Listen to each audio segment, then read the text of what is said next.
Hey, Shalom Akim, Shalom, Shalom, Shabbat, Shalom, all praises, glory, and honor to Yahweh, Ba'ashem, Yahushai, Ba'ashem, Makakodash. Double honors to the apostles and the elders, great millstone, for teaching us his truth, and salutations to the sincere Akim and Aqua that may listen. May the blessing of election be upon your house. My name is Brother Raquai. I'm back in here with another quick and Lord's will as always an edifying lesson. And for today's lesson, I guess this would be a quick one in regards to this growing sentiment amongst this Generation Z in regards to the situation that is playing out between Israel, Iran, and America, right? So there is a growing sentiment, and I guess I'll title the lesson, the mighty men of Babylon have been forborn to fight, which actually it's a precept, that I've borrowed kindly from Jeremiah, the 51st chapter, in regards to this sentiment where a lot of these young people, they feel a strong sentiment of not trying to get involved with the situation that's going on in so-called Middle East between Iran and Israel, right? And that sentiment is because a lot of them feel like your leaders, your leaders have essentially they're pretty much taking a lot of the focus and placing it onto what's going on, over there. And as a citizen of your own country, you feel like, why isn't this person taking care of our affairs?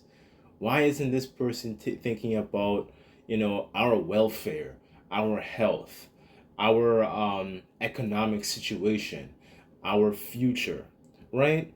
And to an extent, I understand the growing sentiment, but the scriptures do say the king's heart is in the hand of the Lord, right? Because what is happening is essentially it's prophecies anyway, right? You're starting to see that Iran is a very very key important player in regards to one of those countries that will have a hedge of protection around them by Russia, the pursuant to Ezekiel 38, right? So the Lord is essentially stirring up these nations in the spirit of war, right? And Gen Z looking at um, their carnal view of things, they don't understand that this is a lot bigger than what they see. But to an extent, I understand because your leaders don't even really they don't give a care, they don't give a rat's for it behind about what's actually playing out within your own country and your own citizens. Yet for all, they're minding the welfare and under trying to be in other people's business, right? And the scriptures talk about in Habakkuk, he's neither a keeper of home, right? So he's pretty much like always in other people's business, right? And that kind of leaves these people, Gen Zers, these young people, like, why are you playing so much and placing so much attention towards them, and you don't care about us? Where's our slice of the pie?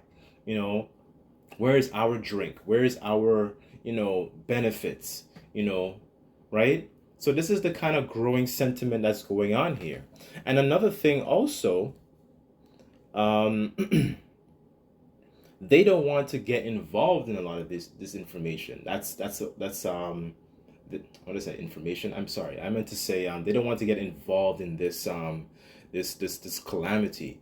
But a lot of them will get involved, right? Because there's 2 points I really want to make here, is that Babylon is essentially weakened, then their men to the point where they don't have a care or a desire to actually try and fight, for their own country, because they're starting to see the shame of what's going on and they're starting to understand through this as wisdom and knowledge essentially is becoming more increased, and there's more information, and there's a lot more access to a lot of things that have come out in the past. They're starting to see that the skirt is essentially being lifted, and it's like when they see these things, they're like, man, why would I fight for a country like that, right? And then you have the other side of it also, where Babylon has essentially weakened the condition of these men too, right? So let me get a couple precepts. And I sincerely pray and hope that this lesson is edifying, right? So let me just start off with Jeremiah chapter 51, verse 30. And it says, the mighty men of Babylon have forborne to fight. They have remained in their holds. Their might hath failed. Excuse me. They became as women. They burned down their dwelling places. Her bars are broken, right? So the this is the condition of what's going on with this modern day Babylon degree. It's so become overly feminized to the point where that feminine vibration has trickled down to the men also. Where you see now, well, we're in that time of the alphabet season, so you start to see a lot of the men, they are taking on women's clothing. They paint their nails, right? And a lot of our entertainers actually they do the handiwork of pushing that overly feminine vibration upon our men too, right? So you start to see men, they come and in order to get certain positions, they have to put on a dress, put on a wig, they have to humiliate themselves, and they target the boys in the school, so they try to get them on certain drugs, trying to essentially demasculinize them, right? And that feminine vibration is even trickling down, like when, for example, on it was the frogs, and Alex Jones had came out and he said, "Oh, they're turning the frogs gay and all." Turning the frogs gay, and it was through a chemical known as atrazine, right? That was the male frogs were essentially developing overly feminine, I think it was organs, if I'm not mistaken, right? So this is what's happening because Esau's attacking that masculine vibration on multiple fronts. So it's not just through the water, it's through the food, it's through the air, it's through the social media, it's through the content, that is through the music, so it's they're being attacked and becoming a lot more feminized. So this is another reason, they don't have essentially a masculine spirit to kind of stand up and actually try and defend their own borders, assuming that they actually cared about the own welfare of their own nation. They don't have that spirit. They don't have that spirit like, oh man, I'm gonna die for my nation, right? They don't have that type of spirit, right? That's why these other nations in the east, like for example like North Korea and Russia and China, they don't want that Babylonian wine seeping into their men, because they're realizing it's destroying the nature and the condition of their men, right? So, and I made another point in regards to they're also noticing a lot of the atrocities that are occurring amongst their own nation. So when they see these things, they're like, they realize the nation that they're being in America. I'm just speaking from the lens of the Gen Zers in America. When they see these things, they're like, man, why should I fight for this nation? There's a lot of hypocrisy going on. There's a lot of information coming out. So you're starting to see essentially that spirit of the skirt is being lifted. And they're noticing like, man, there's a lot of hair under there. She doesn't shave. Ah, goodness, man. She has a lot of tattoos under there, man. I don't know if I want to get in there. You know what I'm saying? Like, you start to see the filth, when her skirt's being lifted, you start to notice scratches and scars and tattoos and things that you don't want to see. And I'm speaking that in a metaphoric sense, right? So this is Nahum chapter 3. verse 5, and it says, "Behold, I am against thee," speaking of ancient Nineveh, um, saith the Lord of hosts. "I will discover thy skirts upon thy face, and will show the nations thy nakedness, and the kingdoms thy shame." Right? So, yes, this was okay. Let me read verse 6 actually. And it says, "I will cast an abominable filth upon thee, make thee vile, and will set thee as a gazing stock. And it shall come to pass that all they that look upon thee shall flee from thee, say, Nineveh is laid waste. Who will bemoan her? Whence shall I see comforters for thee?" Right? So, people are noticing, especially the other nations too. Also, they're noticing the filth and the nakedness and the atrocities that are occurring, amongst the American nation, right? Yes, this was speaking of ancient Nineveh, yes, but this is America is in that same sentiment and that same spirit of that ancient Nineveh. The whoredoms, the witchcrafts. I think a brother and I we were talking recently yesterday about how a lot of our women of our nation, they're very much into like tarot card reading. They're very into crystals, and kind of like that, what's that witch's name, the witch that went to go talk to Saul. They're kind of like in that same spirit, to essentially they want to converse familiar spirits, right? They're into that spirit, and especially with a lot of these heathens coming about, they're bringing their idols, their palm readers, and so on and so forth. So you start to see a lot of these different this vibrations of past kingdoms. It's present in Babylon the Great, aka America. You're starting to see that same vibration. That which is then is now, and there is no new thing under the sun. Right? So them noticing these things, they're like, why would I fight for these people? You know what I'm saying? You know, they're realizing, oh man, their so-called accomplishments.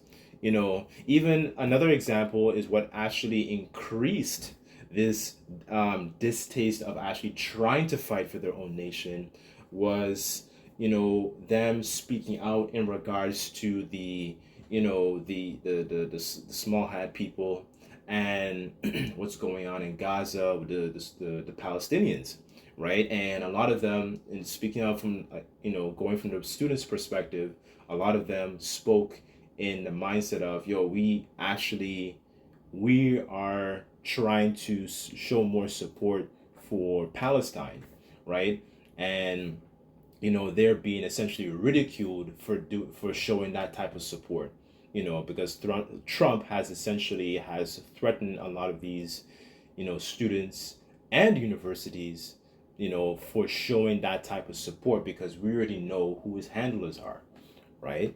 So this is another reason why a lot of these, this generation has a strong distaste for fighting for these people, fighting for their own nation, because they're starting to see, going back to the point, the as the scriptures say, they're starting to see the skirts being lifted. They're starting to see a lot of the filth, what's going on, what your own nation is doing, right? They didn't provoke Iran.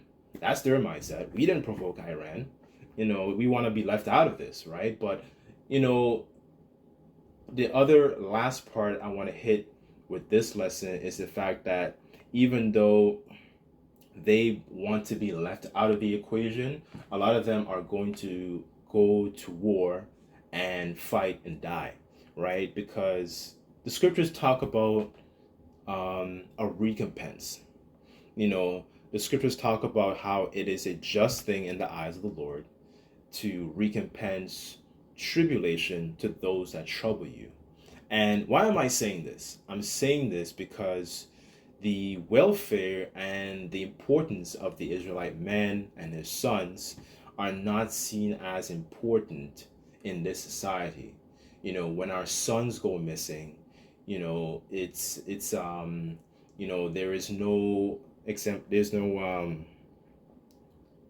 there's no essentially enough care and resources that are put towards trying to find them. Because I remember there was a few months ago that some Israelite boys were just going missing, and you barely ever hear about them, right? You barely ever hear about, the so-called Native American women that are going missing. The only time you might hear about them is when a politician essentially is trying to garner vote, get votes and get popularity so he can get into office, right? But when it comes to the welfare of our young men and women too, because there's been missing Gadite women, there's been missing so-called Native American women, you know, when it comes to the welfare of our children, it is not a primary concern for this nation. It is not a primary concern for America, right? So, because all of this is essentially a recompense and it's a payback, right? And I'm gonna get an example. Just bear with me. Hold on. Oh, let me go to the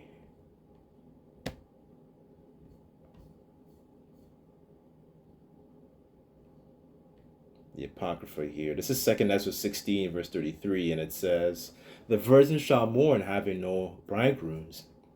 The women shall mourn, having no husbands. The daughters shall mourn, having no helpers." It says, "In their wars, their bridegrooms be destroyed, and their husbands shall perish with famine." Right? So, a lot of their sons and children are going to go to World War III and pass and die, right? Because essentially that's all a recompense, you know, because look what happened to a lot of our sons. A good example is when the Messiah was born, Yahushua's birth. What did Herod do? As a matter of fact, let me get that, because those are still our children at the end of the day, right? So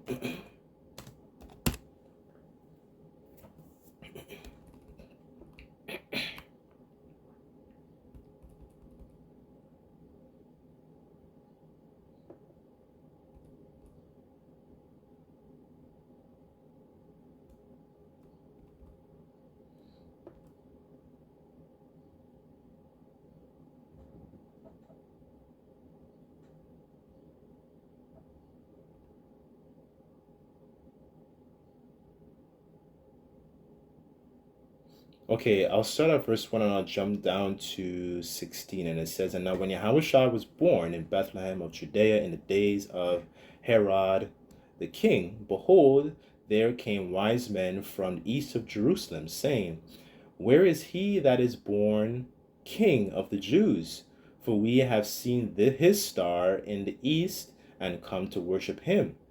And when Herod the king heard these things, he was troubled, and all Jerusalem with him. Right. So I'm going to just jump down to verse in regards to exactly what he did. Right. So because he didn't get the answer, he wasn't very pleased.